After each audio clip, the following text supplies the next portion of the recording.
The game changed, I'm here to restore order. New school and old school, I'm here to connect the border.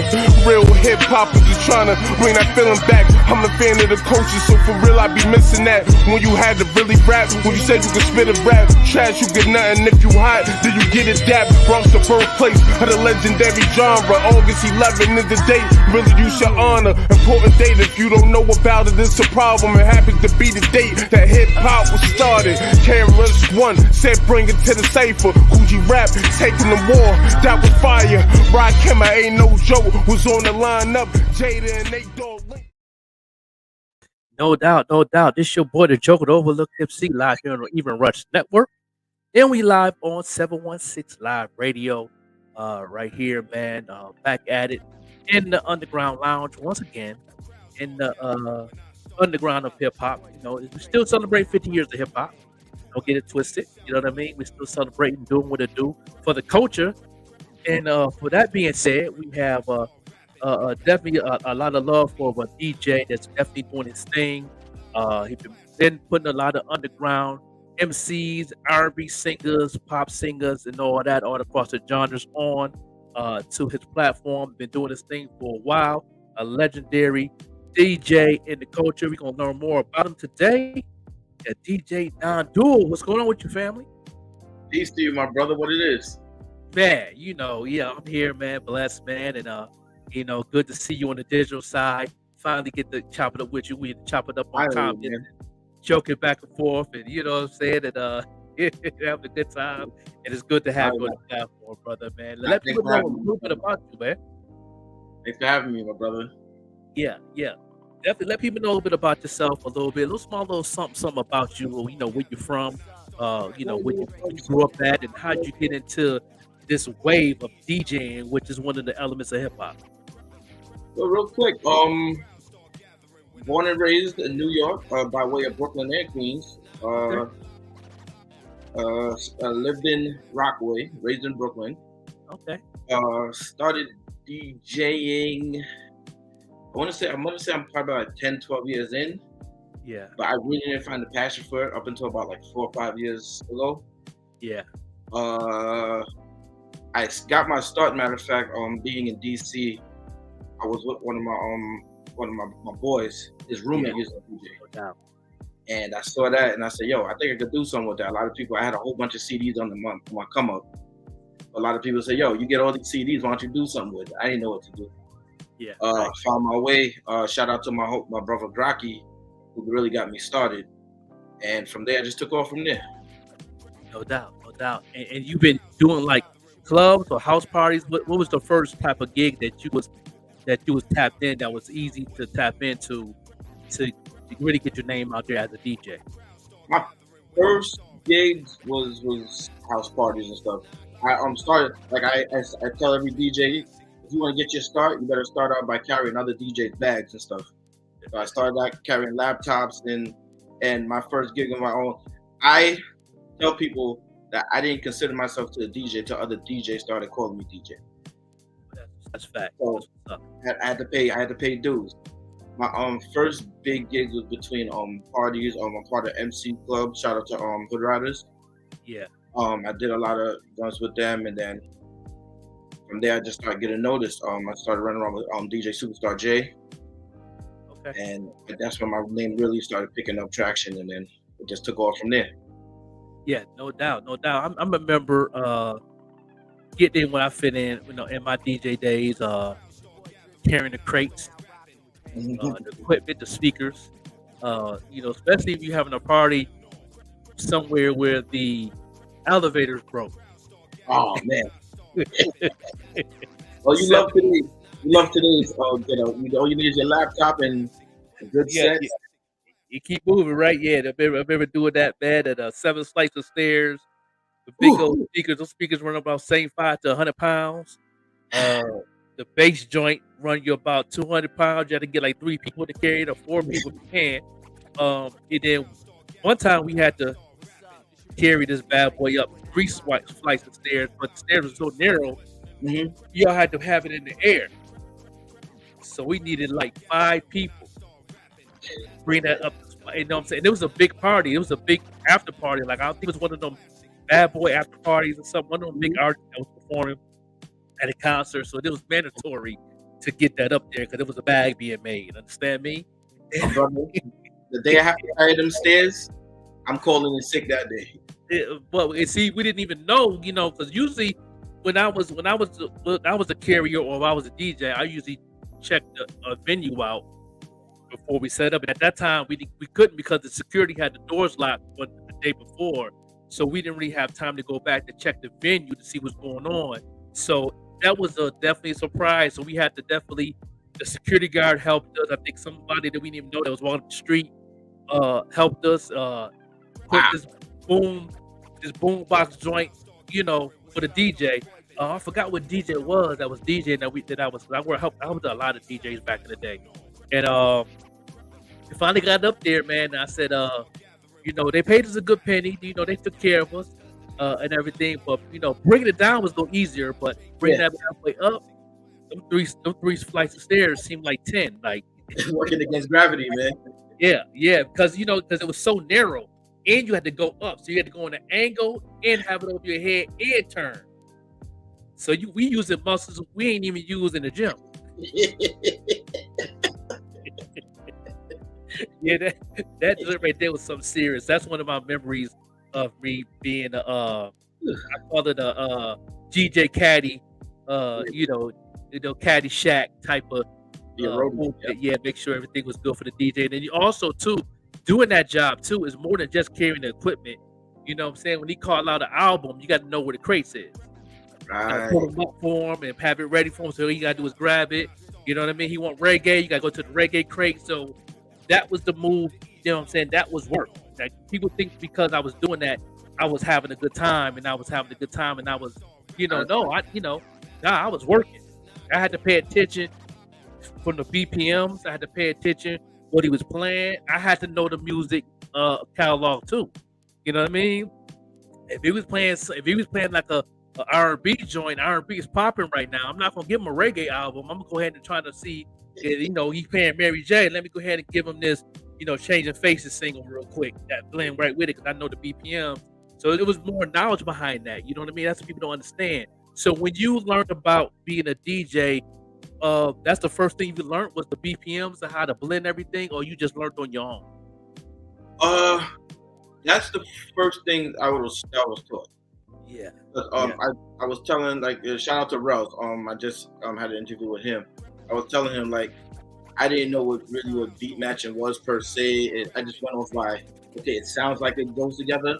Yeah. And then people put me on about the BPMs and stuff like that. And then it's like Serato does everything for you, man. It's in your face. It's right there. It's right there. It's right there. Your BPMs and your crates too. Your file crates. Yes. You put them in order. Yeah. I tell dudes now, if you want to get into DJing, the very first key is organization. That's right. Gotta be organized. You can't be over there searching. They call it the Serato face. You can't be over there searching for music. You got to know where your stuff is. I have a general idea. Yeah, right there in front of you. Yeah, I got almost 30 bytes of music, and I almost know where to find everything. That's powerful right there. Do you still do wax sometimes or DJing? Well, the final is there. I have my laptop set up. I never had the opportunity to. I see a lot of my bros, like shout out to DJ Killer Ken, DJ Drew. A lot of these guys, they still use the vinyl, so they're killing it. DJ Brooklyn Rich, a lot of these guys are killing it out there. I haven't had the opportunity. Man, listen, I love my controllers, bro. Yeah. I like to pack my little Honda up with my speakers and my little controller and keep it pushing. Yeah, that's what's up. That's what's up. So how you feel about the marketplace of DJing now than back in the day? Do you think the DJ is more, the funnel is more bigger, or is still in its lane to where you can control it and still be successful? I think you have it where it's. When I first got into it, I started to use the word watered down, but I don't want to say it's just growing. Yeah, okay. I wanted to say watered down, and I started that when you start to look at it more, it's not really what there's people. A lot of people get into it. People find out different tricks. It's becoming a little bit too easy when the craft itself is probably being forgotten. Sometimes all you need is a laptop and you plug it to a speaker, and everybody calls themselves a DJ. Right. I'm in love with the actual technical aspect of it.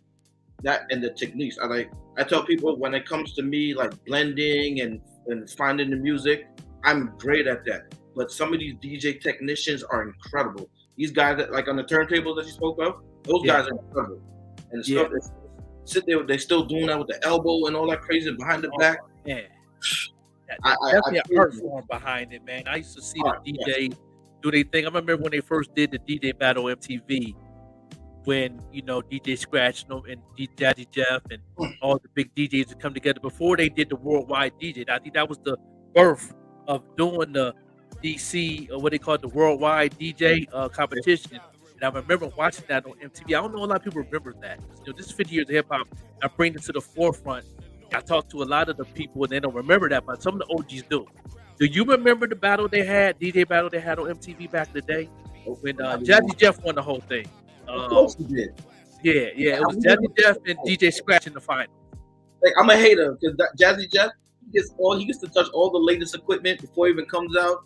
Yeah. And like they'll drop for instance, when the DJ 1000 first drop, before it even drop, you see that Jazzy Jeff playing with him. Like, how is this guy? And he's the greatest. Shout out to Jazzy Jeff, man. He's one of the greatest. Yes, he man. Not one of the greatest, the greatest, man, because he definitely brought the sound to the front, man, coming from Philly. Will Smith, Fresh Prince, man, and they was very amazing entertainers. So when he the one that made me really want to learn how to cut and scratch was Jazzy Jeff. Like when he did the Transformer, that right there just took my head off. Like, yo, I'm done. That was back then. Other stuff that was going on now that's still crazy. But when I heard that, I said, I'm done. I said, man, ain't nobody gonna top that for a while. And he hold that crown for a while, doing that Transformer, and then when he did the Peter Papa Pit Pepper joint and brung it back, spin it all the way around and caught it and said, there it is. That was done. I'm like, what else can this dude can do? I saw that. I saw a video of that. I always heard about it, and I'm like, yo, I really didn't understand it, but when you see it, it's like, yo. Yeah. And he's a magician. A lot of these guys are magicians. Like, you fast forward now to like, when you talk about people who had you wanting to cut and scratch, being around a lot of union DJs, these guys are freaking incredible. Like, you think it's like people just playing records, but then you get around some of these people who know what they're doing with that hardware. Yeah. Yo, it sends you back to your crib. Like, yo, I gotta figure this stuff out. Yeah. You got to figure it out. You know what I mean? And plus, some people are just real good at playing music and know the artistry of the catalog. You know what I mean? That's a good strong point. Like, like the Kid Capri's and the, you know what I mean? Yeah. They know the catalog, what's going on in the marketplace. They know exactly what to play at that time. Do you feel that same way? Do you feel the crowd when you DJ, or you already have a setup format? If somebody book you for a party, do they give you a layout what you want to be played, or they let you just do you? I tell a lot of DJs, if you go in there with a set playlist, like, you're cheating. Every crowd is different. I go in there what I want to play, but then you have to read it. It's never the same. Some of these guys, what worked for them last party, we try to carry it to the next party. Yeah. If you listen to my Evening Rush mixes, none of them are the same. Almost 30 mixes, nothing the same. Because you gotta know your audience, especially when you get to these parties. Before I get to a party, for instance, I ask you, what's the age, what's the crowd, American, West Indian, whatever the case may be. From there, I just keep a blank slate. My lady knows, like, before I go into a party, I clear my head. I don't think about nothing. I'm playing my video game. Like, the day before and the day of, I don't even look at my laptop. Because I don't want to be sitting there. I don't want to be sitting there plotting I'm going to play this. Because as a DJ, you got to be able to think ahead. So if your party starts at 8 o'clock, you're not worried about 8:05, 8:10. If you're worried about 9 o'clock, 10 o'clock, 11 o'clock, what am I going to play this? How am I going to pick this crowd up when the crowd comes? Do I want to burn myself out and play everything from 2023? Also, too, you got to think, there might be people who came in that party at 8 o'clock who's not leaving until 10 o'clock, 12 o'clock. They don't want to hear the same thing. That's right. You got to DJ as if you're in the crowd, but not like you're playing for yourself. It's hard to do that because you have your own set. Like, I'm a big Tupac Nas fan. I can play that all night. But there's a formula there. Like you said, the R&B is one of the ways to go, and then you gradually pick it up. The R&B, you can rock an R&B party for 6 hours. You're right. That's a fact. That's especially hitting the late 80s and the 90s music. You could definitely go forever for that. Yeah, that wave right there is definitely real big. And DJing. Yeah, people that's tuned in, make sure y'all go ahead and download the app. The Even Rush Network. You can check out DJ Don Duel's mixes, man. He be rocking. I checked out the 4th of July joint, the Memorial Day. We got the Labor Day mix coming up. Then we got, of course, Thanksgiving Eve, the Thanksgiving Day, mixes. Y'all need to check him out because, download the app and make it do what it do, man. And he's definitely be rocking. I mean, I was listening to your joint right now. I forgot what I'm supposed to be doing something, I forgot. I've been jamming because you know me with the way you brought in the old school hip hop, and then you know what I mean. I'm a hip hop head. I'm a boom bap head. So when you start bringing that boom bap in, that really had me, man. I had a crook in my neck by the time I got done bopping my head off their joint. Now, you know what this? It's that boy. That boy Don got me working, so he challenges me like every week. He's, yo, can you do this? Because what it is too. What I like about that is a lot of times my influence comes from my lady. Yeah. So I started, what I'm going to start out with. And all I need is that one song that's going to take me the rest of the way. So whatever she feels like hearing at the beginning, I'll take that first song and I'm gone. Yeah. And I tell people a lot, I don't know, like if you listen to my mixes, I don't know what I'm going to play until I actually play it. Those are all one shot, one deal. We go in, like you even hear like the I might glitch or I might hit something I'm not supposed to hit or something like that, but it's all live. I want to give y'all that real authentic DJ feel. I don't want to go back, edit this and then do this, take this out. Nah, y'all gonna get the raw feel. Y'all gonna act like y'all there with me. I want y'all there with me when we ride it. Yes, no doubt. Yeah, I was definitely had my attention. You kept me moving. You kept me figuring out, okay, what are you gonna play next? And then the blink come in a little bit. I'm like, okay, that sounds familiar, but I forgot about this. Who was this? Tribe? Okay. You know what I mean? So it's like, that's the type of energy I love as a DJ. What you just said, that's the key. You want to look at that crowd's face and they want to be rocking, but they're rocking in anticipation. Like, where he gonna go from here? And then they get they're like, yo, I forgot about it. You know what it does? Music brings people to a place. Yes, it does. It'll be a happy place. Like, you throw Tupac on, I'm back in high school. That's facts. And it's I tell people my secret is, like, you got to play music for people when the first time they started, I don't want to use the word, but they started loving. Let's just use that word. I remember I lost my virginity to this. I was just watching a segment on like the dark side of the 90s, and every time I watch this episode of that, it takes me back to when I was in high school. It took me back when I was playing ball and when I was first start rhyming, and you know what I mean, and all that. So just off those segments in the documentary is the same type of segments that as a DJ brings to the table, as especially if you're doing an old school party. I love them old school 80s and 90s parties because you forget about certain songs. You forget about so many. The music culture is so, and even underground, like some DJs back then used to have the underground joints you couldn't even get in stores. So if you find a DJ like that, them are the ones you want to book because you're going to bring that same thing. And people are like, I don't remember this, because that was underground. If you wasn't in the culture, really in the culture, you ain't going to understand the remix record of "Sleeping in My Bed" remix with Redman. You know what I'm saying? Okay, you know now. Yeah, you know what I'm saying? Like they didn't have a video for that, so it's like that was. But people, is the club? Is it a club? The DJs had those. Them exclusive joints. How many exclusives do you have?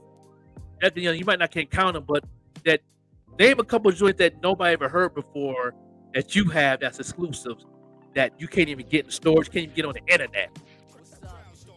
Oh man, you know why it's difficult to say, because music moves so fast now. Like an artist can come out with a song tonight and it'll be on YouTube tomorrow. That's why, you know what? I'm gonna say this because I love this girl so much. I have the privilege of being able to get Dot Vieira's music first. Okay. That's one who I get. So when everybody say, "Oh, we breaking records," I've been did that. I've been had that. Yeah. So I get a kick out of that. North Carolina put me onto a few artists. Shout out to Struggle to Don. We was talking about Trey 7 earlier. Those guys like that. I get this music in my back pocket, and I get to like play the like. Sometimes I sneak them in at these parties. Like I'm in my R&B set, people rocking. Next, you know, an Equation joint come on. Then I'm like, what is this? And they start, right. So you get a party talking about within 2 minutes. Everybody talking about Love With You, and then one knows the song. Yes, right. So, That's right. It's a beautiful movie. Shout out to the Evening Rush to real too. Yeah, shout out to Evening Rush, man. The company's moving. So many big things going to happen in the fall. I call it the silver dollar season. September to January is the silver dollar season. You know, some people call it the bag season because of the holidays. You know what I'm saying? And but people preparation for those seasons is different. And I want to ask you this: how do you prep for like different seasons? Like if it's wintertime and you finna get ready in your bag for the spring, how do you prepare for that? You know what I mean? What's your mental and where you at? You know, when you prep for those things like that. You know what I mean? You know what's dope? And I tell people I use COVID as like a timeline. Because you can almost measure everything pre-COVID, post-COVID, and then during COVID. During COVID, everything shut down, and it was just like DJs was going crazy on the clubs. But like that was a time when I really went up with Superstar J. Somehow I was still working. Yeah. And the trick is that if you're dope and you're really doing what you're doing, you love what you're doing, you don't have to worry about the seasons too tough because you're always gonna keep working. So for me, summer and the winter, the only thing changes is the temperature. That's right. That's right. But to prep for it, I say like it's mainly stacking your bread too, because as it slows down, because everybody doing a lot of partying in the summer. That's right. During the winter season time, you can pick your collection back up, get back into your almost like reinvent your library a little bit, or like study your library, add to your library. The winter, like the cold season, people's not going out like that per se, but you get people out the lounges and things. But like I said, I'm blessed because I got 3 shows running during the week. I got Vera podcast. It's just still steady work. I mean, these arenas, parties, whatever have you. So it's a blessing. I have a good team with me too. So like I'm always busy. That's what's up. During the pandemic, let's talk about that. During the pandemic, what was your strategy with that? Did you do a live party shows every day? Did you do anything on Twitch? What was the platforms that you was using to give people to pretty much entertain people while they was going through that depression that we was all going through? So what platforms you were using, and let's talk about that a little bit. That's kind of interesting. Yeah, because it's funny that you asked that, because I was just talking to my people about that. Once in a while, I like to talk my mess, and I tell people I challenge anybody to say that they were DJing live on Facebook before me. Because I really believe like I was one of the first, like whenever like they first dropped that live thing, I was on there doing that. So when it carried over to the pandemic, I'm just out there because I don't have a lot of followers, and I think with that algorithm, if you don't have a lot of followers, they block your music. So they reserve that for like the big name DJs. So I would sneak my mixes in there. You do a little TikTok, you do a little, but a lot of that was just mostly practicing and going out. I followed behind a lot of DJs, and I became like an assistant during the pandemic. I wanted to study, and that was my time to really learn my craft. Right. Like one thing Fat Joe said in the interview, he said, everybody's a number one till that real number one come around. And he had to learn how to be number 2. He said, so like when he said he's rich, but DJ Khaled is rich. So when DJ Khaled comes around, Fat Joe said he's opening up doors, and I don't mind doing that. And like in order for me to reach the pinnacle of success that I want to reach, I have to know how to follow, and I have to pick back my ego, and I have to listen to people, and I have to stop with I don't care what people think mentality, and I had to reinvent myself. So the pandemic gave me time to reinvent myself and refocus like which way I wanted to go. And that's what same thing with me. I did the same thing for me when I did the podcast. I still have the pop-up show with the Joker podcast, and I just created Underground Lounge during the pandemic, and I had a review show with my man Pippy Trillium. So we was keeping all the underground hip hop alive, pops music. I remember shout out to Neo. Neo had got a social media site. I forgot the name of it. We had a lot of R&B Neo soul artists, and that's how I got to meet a couple of singers there, and now they all follow me now on IG, and now I put them on platforms and meeting up with people, doing features and all that thing. So that was a good place in the internet during the pandemic. I call it the pandemic. Pandemic. We're not gonna get into that, right? Yeah, we'll get that's another show. The pandemic. I get it. Nah, but honestly, I think the podcast is what saved everybody. Yeah, it did. And that was everybody's contact to the outside world was the podcast. Like music saves everybody. Just the interactions, because we wasn't interactive. We couldn't go outside. Shoot, we was stuck inside for 2 years. Yeah, and it was tough. It was even tough going to the grocery store too, man. It was like, oh man, it's like long lines, and you know, like it was ancient history, but it just happened, and it's a part of our lives now. Yeah, it's kind of whatever. We're all bad. Something good comes out of it. Like I said, music almost had like a resurgence. It like really got people to sit down and sit still, and music was important. Remember, a lot of actors and actresses couldn't go to work, but music just was moving. Music always moving. So that's right. I play music, man. The crazy thing about the pandemic is like a lot of the celebrities wasn't internet savage. They was they had to learn how to use that thing all over again and understand that they took this internet for granted. I know a lot of actors and actresses who that now do interviews and stuff with people say they took the internet for granted. When the pandemic happened, they had to really reach out to their fans and I mean it's crazy. And they was like, man, this is really a movement. They really understood it very well, very quick. Yeah, not everybody tuned in too. All out there looking like grandparents trying to use an iPhone.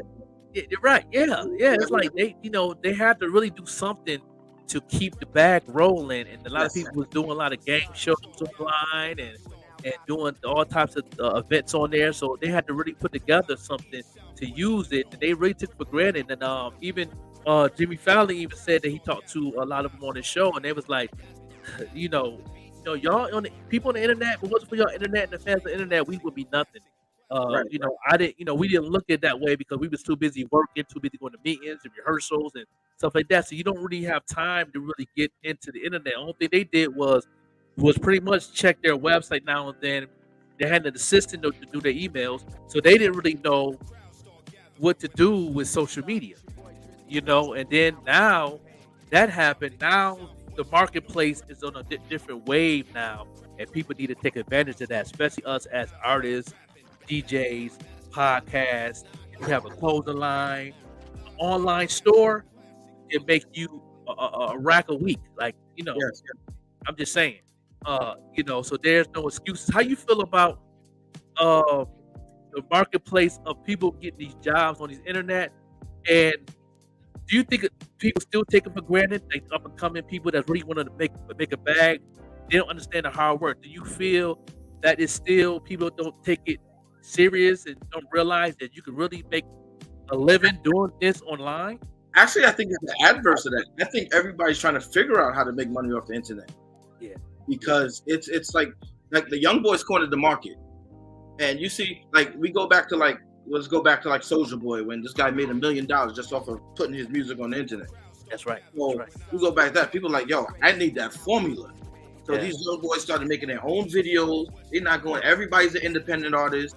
Like all you got to do is know how to rhyme a couple of words together, blue, chew, you, and then put a beat to it. Somebody's gonna pick it up. Yeah. But it's everybody. I think everybody's trying to find out how to make that buck off the internet. And so that's the way to go. If you don't have a trade, find something. Like everybody's an influencer now. What you gotta do is turn on your camera. Now I'm an influencer. Now I got 100,000 followers just because I know how to pick my nose on camera or something. And there's a market for it. Yes, no doubt. Yeah, we will take a little break and come back after these commercial breaks, man. We appreciate everybody tuned in with the comments. We'll give y'all some shout outs on the second half, and then we'll get into some marketing and talk about marketing, music marketing, and all that, and use this internet to a highest potential. Yes. You know what I mean? We're going to talk about that coming back after these messages, no doubt. Yeah. Stay Hey, what's up, you guys? It's your girl, Chrissy, here to let you know that the Evening Rush Network now has an app. Yes, an app, you guys. So you can stay connected on the go and watch all your favorite podcast shows. You can download the app at Google Play Store or Apple iTunes. So spread the word. Tell a friend to tell a friend. Also, if you're looking to start a podcast and really don't know how, well, hit us up at the Evening Rush Network at gmail.com and inquire about time slots, pricings, and everything you may need to get started. We got you. Join the winning team, the Evening Rush Network. And also, download that app. What are you waiting for? Get to it. We Shone, man. Y'all see me out here. 716. 716 is live. Yo, shout out to 716 Live, man. Keep rocking on. You heard me? Yeah. What's up, y'all? It's your girl, Beck Green. Listen, we are live right now on 716live.com radio. Make sure you are hitting us up for the morning show every Monday through Friday. That is right, 7 a.m. to 9 a.m. Eastern Standard Time, right on 716live.com. Make sure you hit that radio button once you get there and give us a call, okay? Love ya.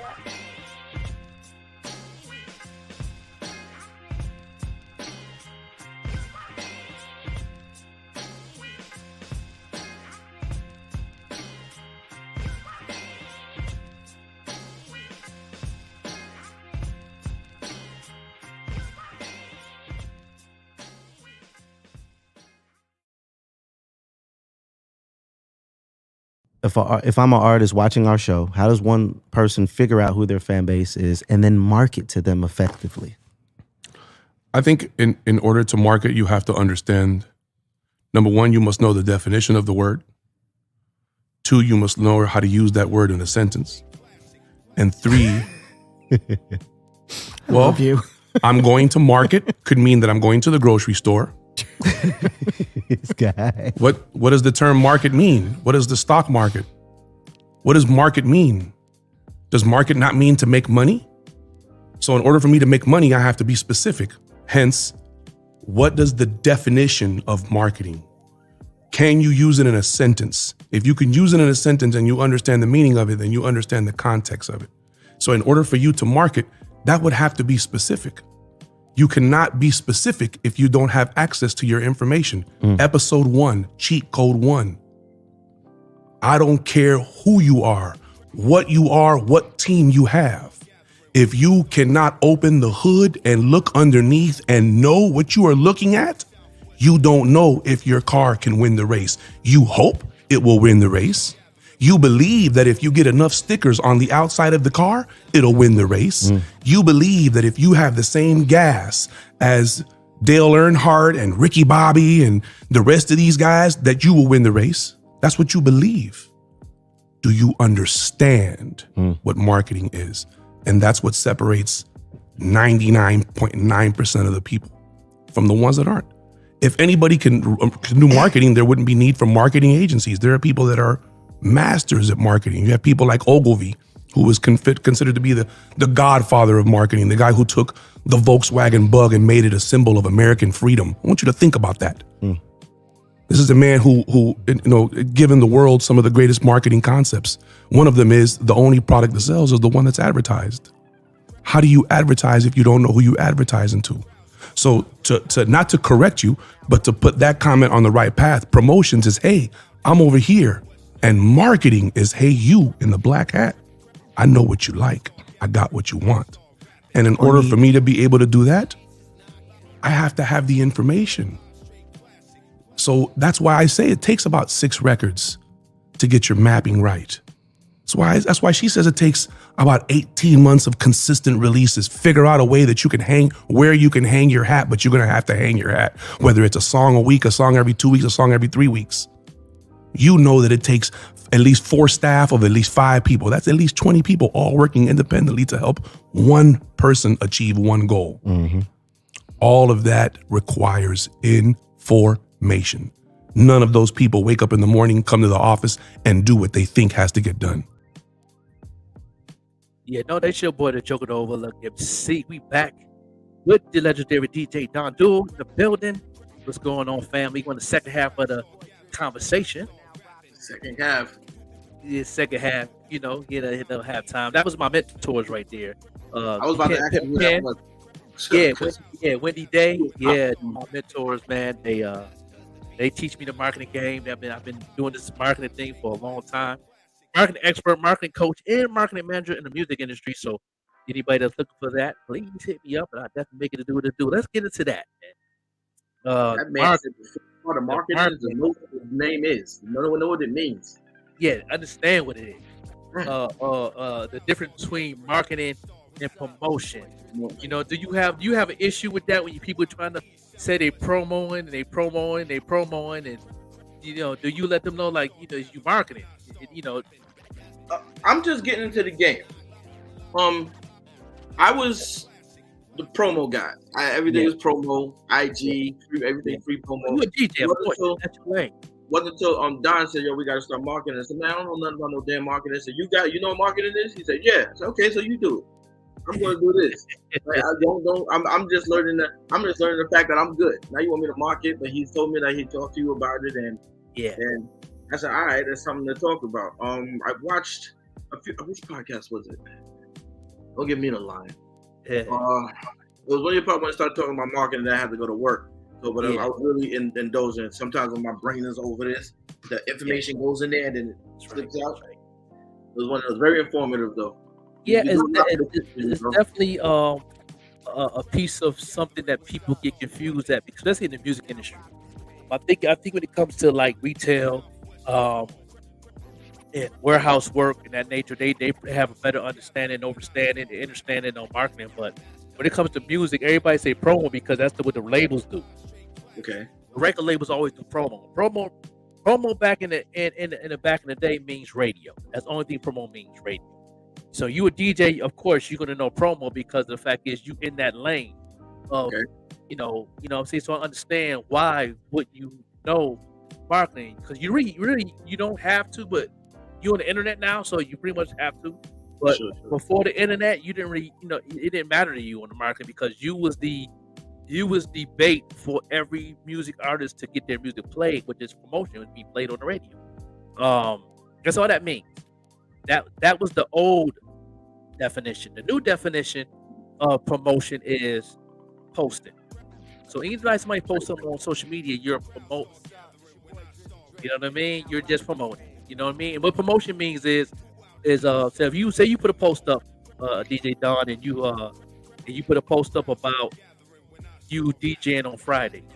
Only thing you say to people when you posting is, "I'm DJ Don Duel, here I am, and I got something going on Friday. How you doing? Be there." Okay. That's promotion. You know what I mean? So that's a short form of consumers to follow you all the way until what?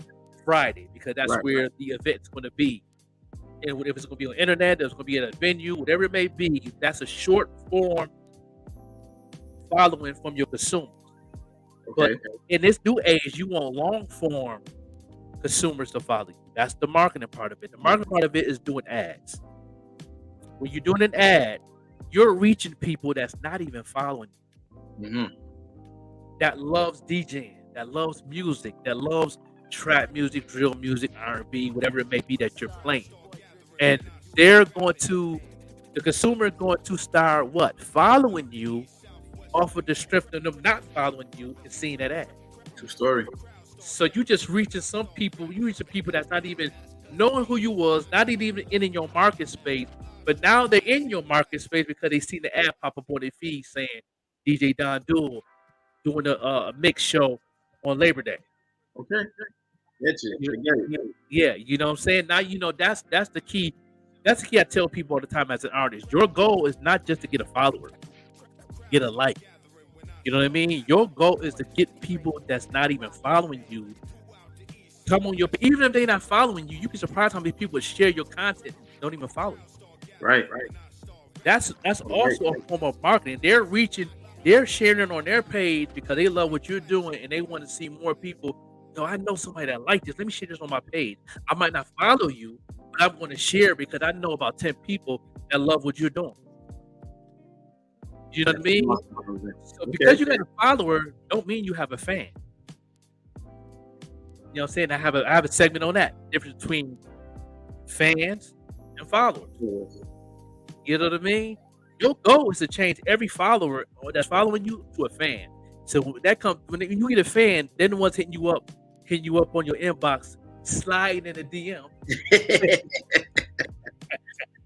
And like when I do, like when I'm mixing, I give all my information. I try to spit it out from time to time, and I get a few texts in and people say, okay, the people actually listen. But when Don tell me the numbers like week in and week out, I'm like, are you serious? Like I really have these people ears? He's like, yeah, you got quite a few. Yeah. People tuning in. Yeah, when they slide into your DM, that's when you know you got a fan. When they say, what's the prices to do a house party or do a venue, how much is this? When they ask about merch, when they just trying to be your friend, that's when you know I have a fan. I'm gonna be honest with you. I'm gonna be honest with me being an artist, being a radio personality, a podcaster, it get kind of annoying sometimes because you know what I mean. I'm like, I don't mind meeting people, but sometimes it get annoying. Sometimes I ain't gonna hold you. I'm gonna keep you 100. So I'm not. To me, doing this marketing thing was new for me too. So I had to get used to of people, coming like that. And then I'm saying pause to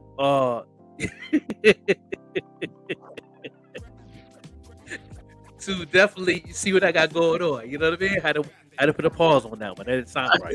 Listen, my lady told me, y'all never gonna grow up. I said, why? I don't need to. Nah, it's funny, man. Yo, shout out to Cameron and Maze. They got that show. It Is What It Is. Yeah, that's a podcast. Yeah, I think 40% of it is sports, and the other 60% is pause. Yeah, because something don't sound right. Yeah, you don't want to bring the somebody might catch on to that and think something different.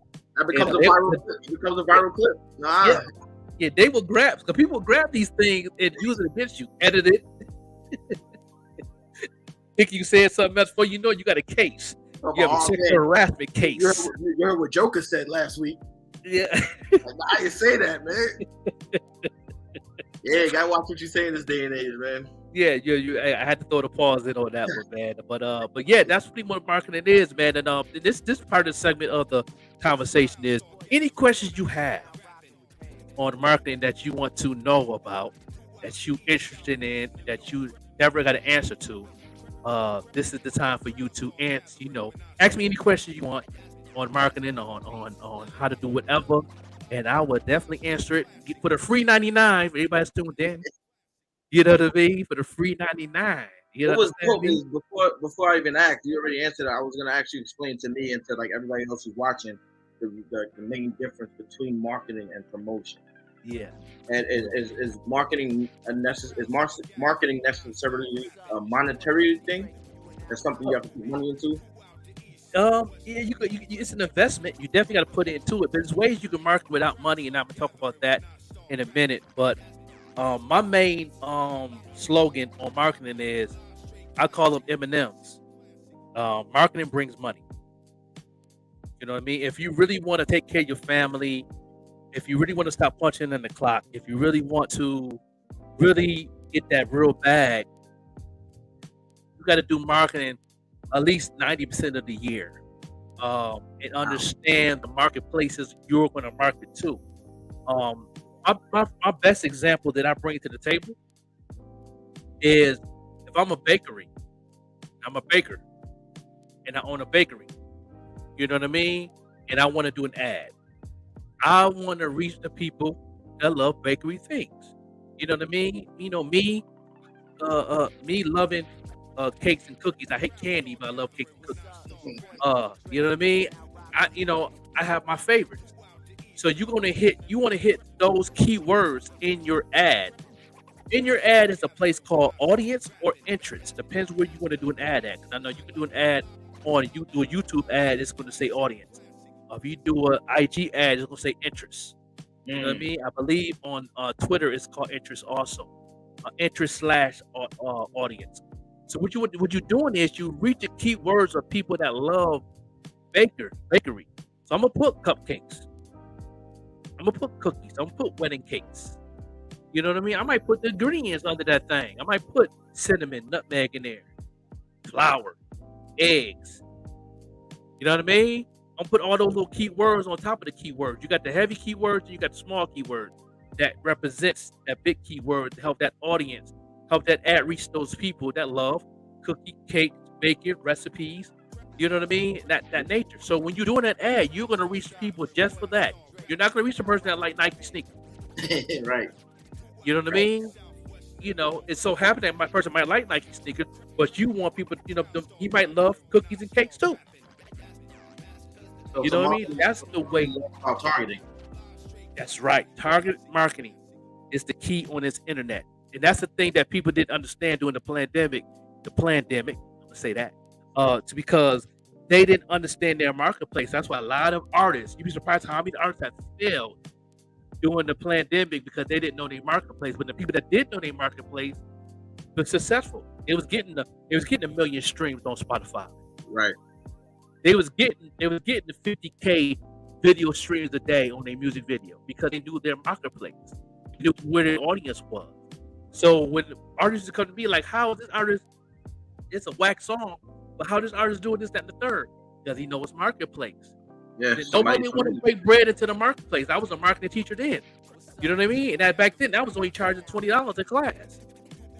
They didn't want to pay that to make a grand a day. I know artists making $1,000 a day during the pandemic. You know what I mean? Music. I like to tell people it's one thing about like we go back to record sales and CD sales. Right. It's not about having people liking the music. You have to get people to listen to the music. That's right. Because you get it's and it's that promo, that marketing that gets people to say, okay, I'm gonna buy the album. And then when people like it, initially more people will say, okay, I'm gonna go get it because this person liked it. But it's like watching a movie. No one knows what the movie's about, or the CD. No one knows what the CDs are, but people go out to it based on previous work or based on hearsay. So I tell people it's not like if an album goes platinum, it's not necessarily because it was good. Because Shaq went freaking diamonds or something like that. So it's E40 has E40, Too Short, guys like that. They have what 50 albums or something crazy. That's right. And it's all about who's listening, and that's what it's like you said, the target on it.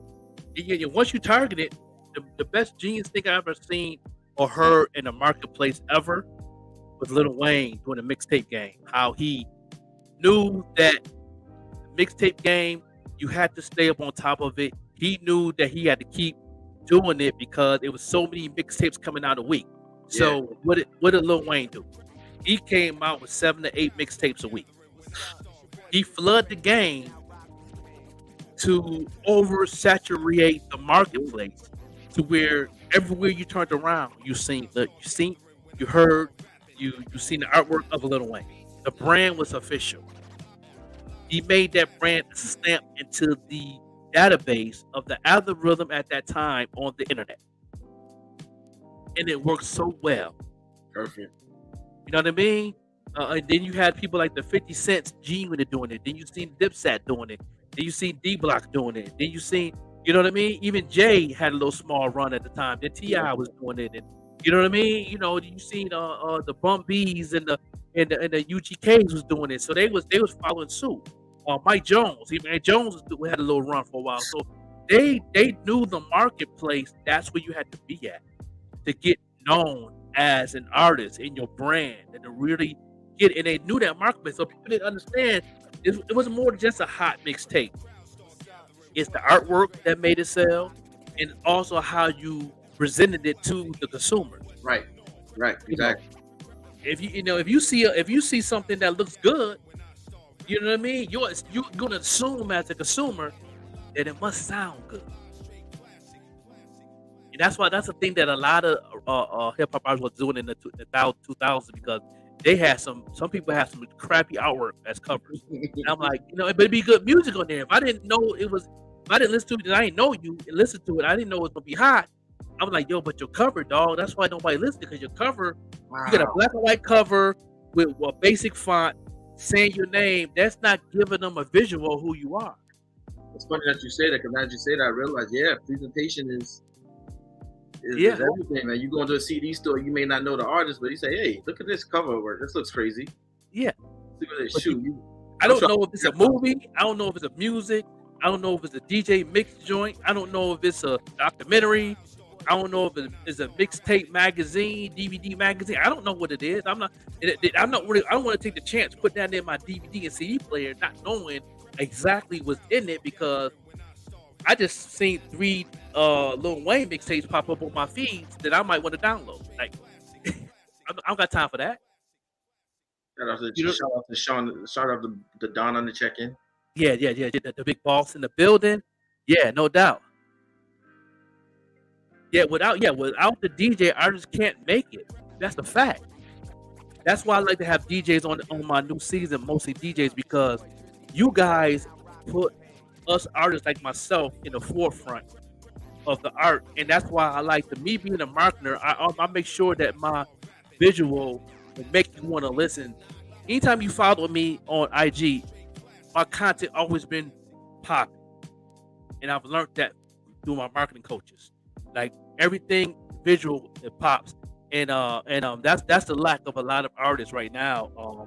To this day, the artwork don't and then when you do an artwork that's nice and they listen to it, it don't fit it, they'll stop listening to it. Even though it sounds okay, they'll stop listening to it because they like, okay, this dude talking about a shorty, why you got a skull with a knife going through his head? What that got to do with the song? You gotta do with anything, right? Yeah, why you don't have a shorty in there with a, you know what I mean, with some leggings on, with a top on, with her hair to the side, looking sexy? Why you don't have that on your cover? Why you ain't talking about nothing crazy? Why you and then you confuse the consumer. Yes, now they can't take you serious. Guess what the algorithm gonna do? The algorithm do the same thing. The algorithm can't take you serious. So the algorithm is not going to bring 10K more people to see your content. Wow. Makes sense, don't it? That make dollars. Yeah, that is marketing 101 right there for those who definitely try to come out and do things. That's why when Dawn had a conversation on a lot of things, that's why you ever notice the covers of the equation fits everything she's doing? It fits perfect. When you see her content, you want to listen to it. Visuals. Yep. You know what I mean? You want to listen to it. Love With You? Yeah, the cover makes you want to fall in love with it. You know what I mean? And then when you listen to it, that's the ice on the cake. The music speaking for itself. The music is talking. The cover spoke. Now the music speak automatic. You know what I mean? Yeah, you know what I'm saying? What other questions you got in some marketing that you might want to bring to the forefront that can help your thing out, what you got going on? Because I know you always traveling. You're doing a lot of things as a DJ. Do you have merch? Let me ask that. I didn't even dive into that as yet. That's not even. I mean, anything I get is for personal use. Okay. Yeah, I haven't really tapped that market yet. Okay. Somewhere down the line, we'll probably get into that. Yeah, I know you probably you wear other artists' merch and promote them while you DJing. Like Trey Sav t-shirts and I honestly, the only thing I've really been wearing lately was that brand. Yeah. Everything I wear, every shirt I have is a that brand. I have a couple of pieces from Envious Creations too. So if you shout out to Envy, you'll see the Envious Creations on my jacket. I wore that at the last minute because it got hot. I'm in there sweating in that jacket. But I love that jacket. But everything, that very brand. Got this one dope shirt that I love. It says, "Nah, you got it."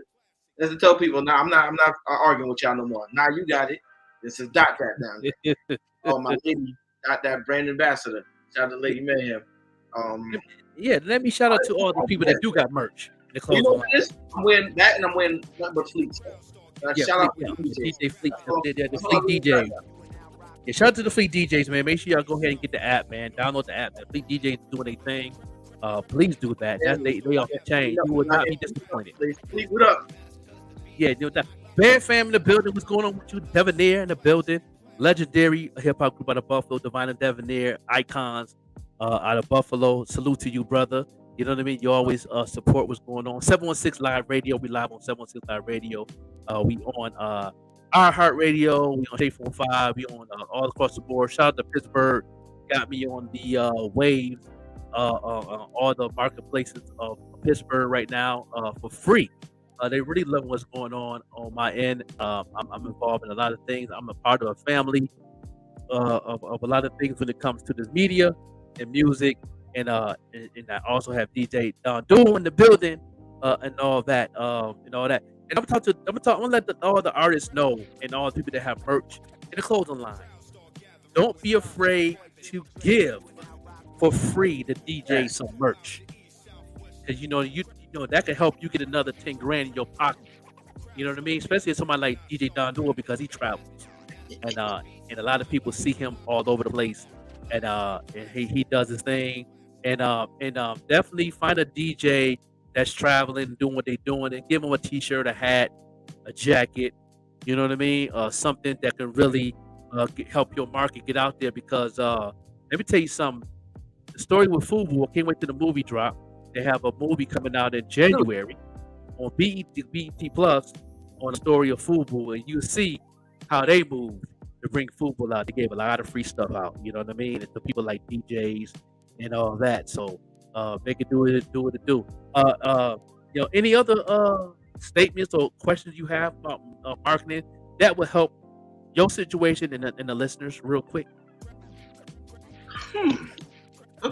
Sorry, I'm caught up in some of these comments. My man Don over here talking my talk for me. On the marketing side, it's just I guess questions will like submerge as they go along. Yeah. All right, I'm all about just getting my name out there, and I have I have a good team behind me. Man, fam, salute to you, my brother. I'm getting a piece of it. It'll all come together soon, I'm sure. Yeah, right, you will. Because because you've been doing an amazing job. Your content is definitely amazing. Being outside looking in, I'm not looking in as me being in partnership with Even Rush Network. I look at it as being a fan, and I love your content. I love what you got going on. You definitely have an amazing brand. I haven't seen nothing whack coming to the forefront when it comes to your content. Your content is definitely looking like MTV, BET status. So you're definitely on the right path. So I tell open form and an open base. I tell people that I'm sincere about it. Send me any kind of criticism you have, because if you just keep telling me I'm good all the time, I'll get comfortable. I don't want to get comfortable. If I have a whack mix, say yo, that was terrible. I tell people I was just at Amazora last Saturday. Shout out to Squarebiz. Yeah. I was opening up. I was messing around. The sound man, he said, "Yo, that was a horrible transition." I said, "You absolutely right." And then I was just happy about that. It's just like I heard it, and I wanted somebody else to hear it. I'm glad he heard it, and I want that. And I'm not one of those guys who like, "Oh, you don't know what you're talking about. You're a hater." I'm gonna go try to find some way down the line where we're on the spot. I'm gonna tell you. Yeah, to fix it. Until I get there, I fix it now. As a DJ, you got to fix it right then and there. That's right. That's right. Yeah. Band fam want to know where you located at. I'm New York. I'm based out of New York, but you can find one of my shows in Bmore. I'm all over the place. I'm matter of fact, band fam, I'm wherever you need me to be, bro. That's where we traveling. And if I can't get there, I'm gonna find a way to get there. We're gonna make John open up his bank book. We getting there. Yeah. I'm do it. Go ahead and follow him on IG. Inbox him. You know what I mean? Don't slide in the DM. Pop in the DM. You know what I'm saying? Don't slide in the DM. Pause.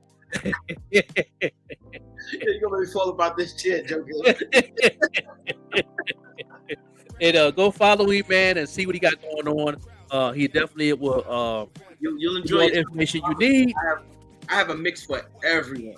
It's like my last mix I did one for my mom's. The birthday planned it, and it just so happened the timing was so perfect because that mix came out on a Tuesday for the evening rush. Her birthday was that day. Went crazy. Right. And I was able to shout her out. I did something for Father's Day. My pops, my birthday was that same day as Father's Day. I did something for the fathers. Yeah. Tomorrow is my son's birthday. Okay, that's what's up. So if you was listening to, if anybody tapped into WLEO, I did a little mix for him. And I tell people I have the cheat code because I have an 18-year-old. Yeah, And that's how I stay in tune with the new music. yes, right. And then also, I guess I'm an old head now, so I got that on my side. Then I got my West Indian side. Yeah, And you know, yeah, I you got, know. I got the other guys, and those guys. It's right. They tell me what to play. So like, as a DJ, don't be afraid just to take in like whatever information is being thrown at you. Don't get stuck in your ways. Yeah, that's a fact. That's a fact. Yeah, it's good. It's good to have kids that age. My kids is grown. My kids in their 30s, 20s. I'm a granddad. Got 4 grandbabies. You know what I mean? I guess I'm a triple OG. I guess. I guess I'm a triple OG now since I got the grandbabies. And all that. All my kids is in their 20s and 30s. Then they keep me. So especially my daughters. My daughters definitely keep me on because they let me know. They had to break down. I had to break down to me one year what was drill music. I was like, what the hell is a drill? Only drill I know is the one that's in my closet that I helped put the pictures up. I know for your mom. Wow, that came out heavy. There was actually a documentary I watched on YouTube about that, and it was very informative. It was like, yo, it's real. It's the jungle out there. Yeah, shout out to Chicago. Keep it together out there, Chicago, man. Yeah, shout out Chicago, Chi-Town, man. I love Chi-Town, man. My prayers go out to all the families and everything involved in the madness, but get it together, young boys. Yeah, definitely. But it's a good music though. Good sound music. I know support certain things that they do on it, but I like the sound of it. It's definitely creativity. Especially when it comes to especially drill music. Like me, I'm just a fan of all music. I try to be. I do not play drill music after 2:00. I tell people that I gotta go home. As a DJ, that's the gremlins. Yeah, them the gremlins. I'm not playing it after 2:00. These knuckleheads are still out there. And I gotta go. But I look at my son, he listens to it. I look at him like, yo, what the hell are you listening to? And I catch myself bobbing my head. And I'm all here playing myself. I know I like it. Yeah, it's good sound music. I never, I know the lyrics part of it I didn't really care for, but the production side of it is awesome. If you're a fan of music, awesome, then you should be a fan of it all. You're not gonna like it all, but you have to be open to it. Who's this young boy like Kyle Rich? Another young boy coming out crazy. He'll have me pull the car over and start wailing in the middle of the street. And then before I realize, yo, sit your old ass down, man. I'm tired. But he's one. My lady, if that song come on, 41 Bop and Bug Out, he's something else. New dude. It's not drill, but like Sluggo. Sluggo got a song, huge tracks out now. I can afford it. Go search that one. Sluggo. And I'm a little Dirk fan. Dirk, man. Yeah, he definitely changed. He's still in that way, but he know how to get involved. He's getting versatile now. I think what it is, I think he's growing up through the music now. So he's going to evolve a little bit. So you have to realize the business aspect.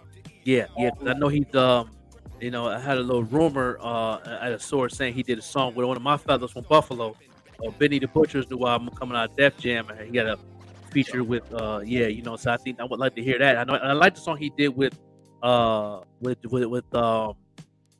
boy from North Carolina. He's top of my head. He just bought the basketball team in North Carolina. Oh man, my boy, Lyrical. Somebody, y'all help me out in the comments, man. Y'all know what I'm talking about. I say so. We struggling over here. Yeah, we struggling over here, man. I can't. I'm getting old. I'm a triple OG. My mind ain't. My mind ain't right. You know what I'm saying? Let me know who we're talking about. It was number one, matter of fact, for short, and then Lil Uzi Vert that took over after that in his album. My guy, G Herbo. My son put on G Herbo. I said, yo, this dude is wild. I love this dude. Yeah. Onyx. So some of these guys are like almost like the new young version of Onyx. That whole wow. That's it. You right. I don't give a F type music. That's right. That's what reminds me of. Onyx was just like, yo, I'm gonna make this track. It's up to you whether you like it or not. I'm not making it for you. I'm making it because, then young boys now, listen, all they need is a microphone. Listen, you'd rather them pick up a microphone than pick up a gun. So please, by all means, please rap. That's right. They influence a lot of kids to do a lot of crazy things, and everything. But it's a time and place to listen to that. Yes. Onyx definitely was the one the Wild Out on the club. I remember DJ playing that at a club in downtown Buffalo one time, man, and the place erupted. Like they were throwing bar stools and jumping on the tables and oh man, but yeah, Buffalo. 10 years, it's almost like 10, 12 years ago. yeah, Well, there was a motorcycle club out there, okay, and they had a big party out there. But forgive me for forgetting the name. But actually, that's the first time I knew. That's when I found out the difference between flats and drums. I said, hey, wait, let me just get the flats. I said, the what? I said, the flats. I said, what the hell is that? And then that's the first time I heard that term. And hey, yo, shout out to Buffalo. They got some Buffalo speaking. They got some rappers up there. We got something to say. We felt like Outkast at the Source Awards. Like the South got something to say. Buffalo got something to say. Buffalo got something to say. That's the lost part of New York. Y'all forget Buffalo's in New York. Man, shout out to Griselda. Shout out to Westside Gun, Conway, The Machine. Shout out to Monty Caesar. A lot of those artists in the game, and also up next to bat is Kayla Bishop with Empire. She's doing her thing right now. Up on the music industry scene. You know what I mean? So shout out to my Buffalo family. Period. And myself staying in the boom bap era. You know what I mean? L Biz, another MC that's crazy doing this thing right now. Out of Buffalo. Shogun Wiz. He was on my platform a couple weeks ago. You know what I mean? So we got some people and especially producers too. Kid called Quest. Got that new track with Pretty Bully, who's also from Buffalo, and she got a song with Jazzo, who was with Jay-Z. That joint crazy. Jazzo still making noise? Yeah. Oh man, Jazzo, man, he the legendary. He the legendary cat. Right. Yeah, he definitely doing his thing. So Originators. Yeah, no doubt. So we appreciate everybody tuning in. We're gonna wrap it up. Give us one more jewel about DJ Doru. What else you got coming up? What you got coming up in the next couple of months, man? Let people know your schedule, what you got going on. What we got? I'm so all over the place. Like I said, I'm so blessed to have a lady that I gotta have because she tells me what I got going up. Next interview, like she'll be up here with me. She can tell you everything. Yeah. Between her and Don, they just throw everything in the calendar and say, hey, you got this, you got that. For most part, I just tell everybody, make sure y'all keep tuning to the Evening Rush. Yes. Tune in every other Friday for that very experience. Right now we pushing her heavy. To make sure you go listen to Quasia. She's being pushed heavy. These are artists right now. They're really starting to pop, and y'all really want to get into the beginning of it. I don't later talk about, I knew that. No, you didn't. You wasn't supporting them before. No, we don't want you. We don't want you later. Like Christopher Martin said, he said, if you don't love me now, don't love me later. That's right. For the most part, keep tuning to keep checking me and my socials at DJ Doru, Twitter and IG, Doru, Facebook. Also got TikTok. I'm still trying to figure out. I'm gonna let my son run that pit. I don't know what's going on with TikTok. I'm still doing the local parties and also too, like I got making moves with Fleet right now. That's my focus with Fleet DJs. Shout out to the Fleet DJs. It's something in the works right now. But we're gonna see. Fleet's about to pop, and it's gonna be like everybody knows Fleet already, but it's something coming. Yes, no doubt. Stay tuned.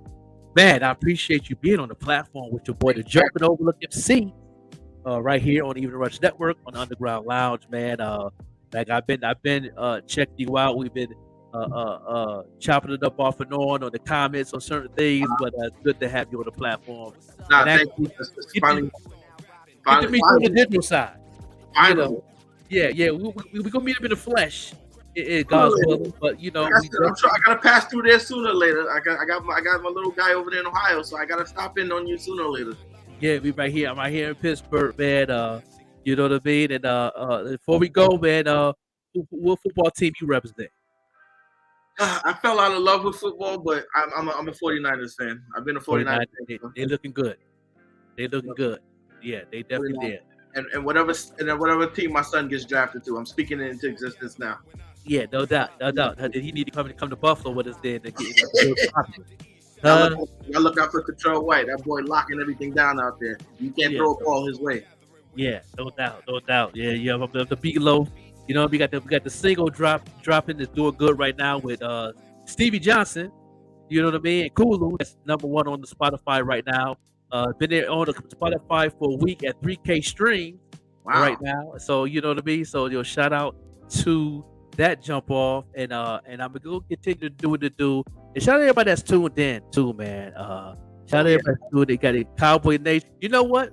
I can't stand the Cowboys, but I love their quarterback. Joker, that's my twin right there. Well, he's 2 years my junior. That's my twin. So he gets a pass with that whole Cowboy shit. Yeah, I love the quarterback though, man. I love the. I hate the hate. I've been a Cowboys hater for life, but the quarterback don't seem like a Cowboys quarterback to me. I just don't. I just love him. You know what I mean? He's definitely off the chain. I love his style. I love his energy, and I love what he brings to the table. And you know, even though I hate the Cowboys, I'm also being honest that they got a squad this year, so they gonna be strong too. You start talking football, and you got my brother in here. You're gonna be in here for another so you might want to relax a little bit, because I'll call him up. Yeah. You go, Bills Mafia. Yes, sir. Bills Mafia in the building. Dave, we gonna get up out of here, man. Cause we talk about football. We be on here for another hour. Shout out to everybody. Let me shout out to a couple of them jewels on the check-in. Yeah. Shout out to my lady on the check-in. T, I see you, baby. My brother Troy, like I said, Don, of course. Yeah. My girl Dot, thank you, Dot. China, AJ. I want to shout out all my people. My cousins, Nicole, I see you. Yeah, he's Carolina Panthers fan. Carolina trying to do their thing. They try to come back. I think they're gonna be better this year than last year. I can tell you that. They got some good. That lineman they got from the draft is off the chain from Ohio State. Don won't mind. This is his station. You don't have to cater to Don. Don, we don't care about Carolina. Give me for that. He coming into work talking, right? You gonna get me for that? Yeah, you don't care about your damn Panthers. Go ahead somewhere. They ain't been relevant since Cam Newton. Yeah, you're right. Yeah, because what Mayfield didn't do nothing. I'm gonna turn off my phone after this interview because Don gonna call me, cuss me. Yeah, no doubt, man. We live on the Even Rush Network. Download the app, man. Go to the evenrushnetwork.com. Make sure you download the app, man, and check out what's going on. The DJ is always playing on the radio side of it, man. Fleet DJs. Continue to listen to the music and the mixes. They off the chain. Trust me, you would not be disappointed. Transitions matter. Remember that. Transitions matter. Yeah, definitely. And, we up out of here, man. We catch y'all on the backstage, and then we see y'all next Wednesday on the Even Rush Network with the Underground Lounge. This your boy, the Joker, the Overlook MC. And have my man DJ Don. We out. Y'all have a blessed night. Peace.